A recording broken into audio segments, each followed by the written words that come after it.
Me and my stepsister's birthdays are within 4 days of each other, but she is a year older than me. Since we all moved in together when we were like 3 and 4, we have always shared a birthday, which is on mine since hers is later. She is at our place 2 weeks out of the month, and every Easter and Christmas, and spends summers and all the 3-day weekends at her mom's. Her mom is a lot more well off than my mom and stepdad, so she has always gotten way better presents than me. I don't mind that, and I know my mom and stepdad try hard to get me stuff too, and my stepsister doesn't really rub it in. I do all my schoolwork online now that the school is closed, and I've never had my own computer, and have always used the family computer in the living room for all my work. My birthday was a month ago, and I asked for a laptop so I could do my work in my room. I honestly didn't expect one, but for my birthday, I got a laptop. Like I said before, me and my stepsister share a birthday, and since he spent a lot on the laptop, about $350, he gave my sister a card with money that was about $150. She wasn't pleased with her gift at all. My stepsister complained for a full week that it was unfair, and then told her dad that she would go live full-time with her mom if I don't make it right. He then got rid of my laptop and gave me the same amount of money, which was $150 as my sister, and said I can save up and buy my own laptop. I have been really mad at my stepsister and stepdad for this BS. She practically manipulated him into getting rid of my birthday present, cause God forbid she doesn't get even more effing spoiled. After that, I have been flat out done with her crap. I ignore her as much as possible. If she wants to do something with me, I am always too busy. If she needs help with something, well, I'm doing schoolwork or something else. I can't. Recently, she wanted help with her chores, cause it was her turn to scrub the toilets, and she always tries to pawn it off on me. I told her to just do it and refused to help her. She kept getting more and more angry at me cause I was ignoring her and telling her to just do it. She called me a D and left my room crying. My mom came into my room to ask why she was crying. When I told her my side of the story, she got really upset with me and took away my phone for making her cry and forced me to help her. My mom also told me to get over not getting the laptop and to stop being so mean to my sister, cause I'm acting like a brat. Am I really the a-hole here? OP is not the a-hole, but OP's mom is the biggest a-hole in the story by far. Honestly, OP's stepdad probably should have budgeted better and gave her more money, but taking the laptop back is ridiculous. He probably can't even sell or return it. Sadly, OP's parents have made their choice, and it is her stepsister. That's what happens with divorced families. Parents always feel guilty and try to bend to all the abandoned children's demands. My male 18 stepsister, Sam, 19, recently came back home from college, as her school is closed down for the rest of the semester. She came back from Dallas, Texas, which is currently having a spike in COVID cases. When she returned, she kept talking about how tired she was and how she wasn't feeling 100%. But my dad and stepmom didn't think anything of it. Stupid in hindsight. I split time between my mom's and my dad's house, and when I returned to my mom's house, she asked how Sam was, and I told her the truth, that Sam is not doing 100%. My mom is extremely COVID conscientious because my grandma is in our bubble and requested that I return to my dad's house and Sam and I get COVID tests. When I returned to my dad's house and told my dad and stepmom of my mother's request, my stepmom refused. She claimed that she refused to alienate her child by making her, Sam, get a COVID test every time Sam comes home from school, and that this is her house too. She also said, why should we worry about Sam, who does nothing but study and work when my brother, 25, is going out to parties and hanging out with friends? However, I've been very adamant about not letting my brother anywhere near my parents without getting a COVID test beforehand. Once she said this, though, she refused to let anyone else argue on the matter and claimed it was settled. That night, I helped Sam move something and asked if she had heard about my mother's request to get tested. When she said no, I told her not to worry, as I would go get the test so that she wouldn't have to. After that, I went to my room, and Sam went to talk to her parents. Apparently, Sam said that if her being here would cause trouble, she would be willing to go to her dad's house for the remainder of her time here. Somehow, what my stepmom heard was that Sam was leaving for her dad's and was going to stay there for 3 weeks because she didn't want to cause trouble. Well, my stepmom told this to my dad, who then proceeded to come into my room and yell at me about how I ducked up, ruined everything, saying that Sam didn't feel welcomed here and how I needed to fix this. I asked him, "What do you want me to do? Leave for 3 weeks so Sam can stay here?" And he said, "If that's what it takes." Right after that, I went to Sam's room and asked if she was leaving for her dad's, to which she answered no, and asked where I heard this from. I explained everything that had just happened, and she said that's not what she had said, and told me she said if she had a positive COVID test, or if she was causing trouble, she would go to her dad's. This caused me to see red, because that means that my dad just yelled at me and called me a duck-up for nothing. And when I confronted him on it, he said that he was sorry, but I cannot bring myself to forgive him. My dad is a very logical person, and when he does something, it is only after he understands the situation completely. He never yells or curses at anyone, so I cannot help but feel almost betrayed that he came into my room and yelled at me over something that didn't even happen. He didn't even try to discuss it with me, and went straight to belittling me on how I ducked everything up. It's clear that he feels bad about the situation, but I honestly still feel resentful towards him because I feel like he was willing to sacrifice me to make my stepmom happy. His willingness to have me leave for 3 weeks to make Sam stay and keep my stepmom happy made me rethink the relationship I thought I had with him. After all this, I kind of feel as if I am only a secondary priority in his life, while my stepmom is his number one. For the past few days, everything has returned to normal, but I feel this strong resentment towards my dad and stepmom every time I see them. I told my brother, who told me to just let it go, but I just cannot. So I guess my question is, what should I do, because I cannot seem to get over this?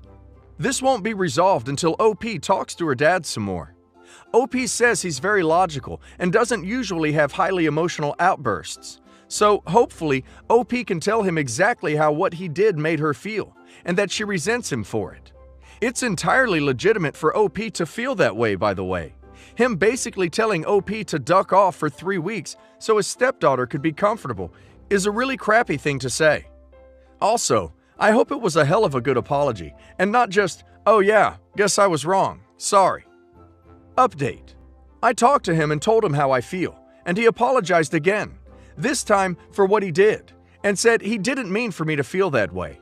However, after that, he said you really should be over this by now, which opened a whole other can of worms. Update Part 2. A couple of hours after my last talk with my dad, I decided to talk to my stepmom and understand what truly happened. She explained that Sam did say that if she was causing trouble, she could go to her dad's house. Apparently, this caused my stepmom to be upset, and she admitted that she did get emotional, scared that Sam would leave. She told me that she and her daughter's relationship has not always been the best, but they had finally entered a place of mutual understanding, and she was worried that their newfound peace would disappear. She then said she broke down in her and my dad's room, and my dad went to comfort her. When my dad asked her what was wrong, she said she explained it as best she could, but due to the state she was in, she did not do a great job because my dad got angry and did what he did. When we talked about what happened, I asked her if she knew what he said to me, how he acted, to which she said no. Once I was done explaining, she looked kind of horrified and kept apologizing, saying she never wanted that to happen and that he was trying to defend her. When I told her about the part where my dad was willing to kick me out for 3 weeks to fix the situation, she got really silent and then opened up to me about her past. Apparently, she and her father had a very stressed relationship due to her stepmom constantly trying to sabotage it. She explained that she never wants to do to me what her stepmother did to her and her father, and kept on apologizing. After she said that the next time something like this happens, she hopes we can sit down as a family and discuss whatever is going on instead of letting her, my dad's emotions blind them. She also apologized about the whole testing thing and agreed that in the future, whenever someone not in our bubble is going to come over, she will firmly request that they get a test, whether they are family or not. As towards my dad saying I should get over this, she was also shocked by that and said that she would talk to my dad about that. She stated that she knows what it's like to have a parent lash out due to a step-parent's influence, and she would try to get my dad to understand how I feel. All in all, I guess it got better, but I'm still a bit salty towards my dad. I have told him if this ever happens again, I won't hesitate to leave and not come back, which honestly did seem to resonate with him. My husband and I have been married for 4 years, dated for 7. We have one son, 2, and I'm 6 months pregnant. I love him deeply. He's a very busy lawyer and often comes home late at night. I never thought he'd cheat on me, but since I began to get bigger, we've been having less sex. A few months ago, a young woman moved into the condo about 2 doors down. She's a very beautiful girl, but a bit aloof to me. We did invite her over to a dinner party when she first came. A few weeks ago, I noticed that my husband followed her on IG and added her on Snap. I asked him about it, and he said that she followed him first and he didn't want to be rude.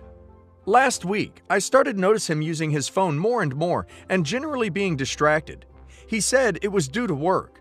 But 2 days ago, I saw a Snap notification on his phone with our neighbor's name on it. I asked him why he was Snapchatting with her, and he said that she was interested in law and was asking him career advice.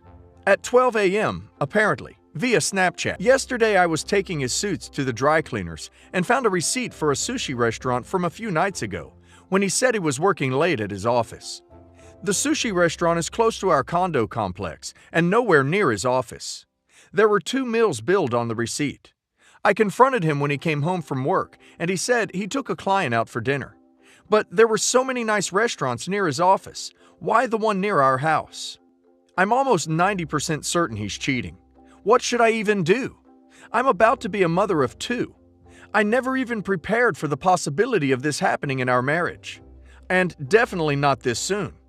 Advice, please. Oh boy. 1.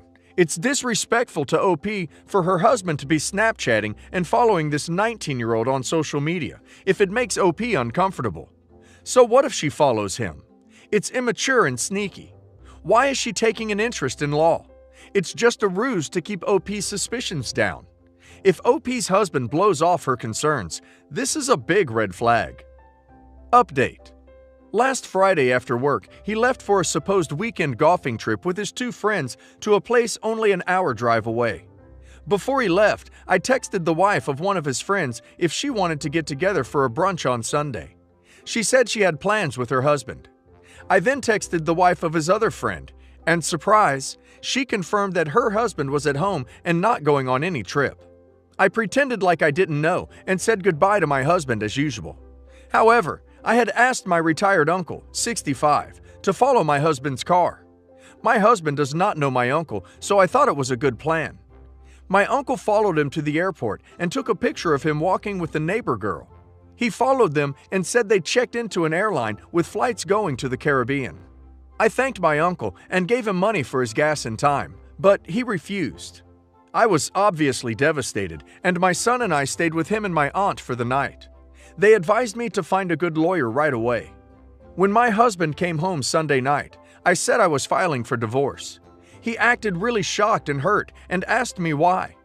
I said I knew about his affair and I had proof, so he could stop acting stupid. He said I was mistaken. I then asked whether he enjoyed his beach vacation, and the look on his face was just undeniable. I guess he finally realized he was backed in a corner and had no more lies left to tell. I told him I just wanted to know why. He said that he was shy and insecure growing up, and that he had really low self-esteem. He said he felt validated by the attention of a younger woman, and said it made him feel wanted. He admitted that it was a crush gone wrong. I said there's no way I can trust him again. He said that's understandable, and that he was sorry it has come to this. He said he probably made a mistake by marrying in his 20s, and some men were ready to settle down at that age, but he realized that he was not one of them. He said that he still loved me though, and that it was best if we went our separate ways. The crappiest part of all this is, he's staying at his mistress's condos a few doors down while we get our divorce. It will be a long few months, but I'm getting a good lawyer and making sure the future of my kids are secured. I also have a good support system around me. I'm planning on moving to another city after the divorce. It will be a while before I can learn to trust again. I've never hurt so much in my entire life. This level of betrayal from someone you thought was your soulmate is just undescribable. But I'm going to remain hopeful. Thanks for everyone's help and support. I wish it turned out different.